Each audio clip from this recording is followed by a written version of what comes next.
দেখো এক একটা পটল এক হাত আকার, পুরো একদম মানে হাত ভরে গেছে। এগুলো এখন ভাপা হবে, পটল ভাপা। কেমন করে করছি দেখাচ্ছি। দেখ, তেল গরম হয়ে গেছে, কালো জিরা দিলাম। এবার পটলগুলো সব দিয়ে লাল করে ভেজে নেবো। পটলগুলো লাল লাল করে ভাজা হয়ে গেছে। এবার এখানে আছে সাদা সর্ষে আর কালো সর্ষে বাটা আর কাঁচা লঙ্কা বাটা। আর দেবো হলুদ, আর দেবো লবণ।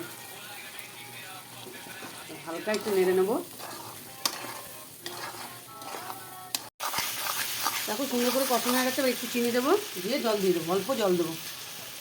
একটু চিনি দিলাম। এবার এই যে এটা ধোয়া জলটা দেবো।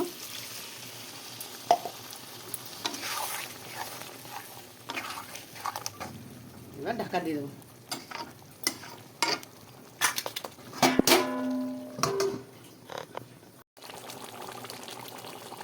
দুটো কাঁচা লঙ্কা দিলাম।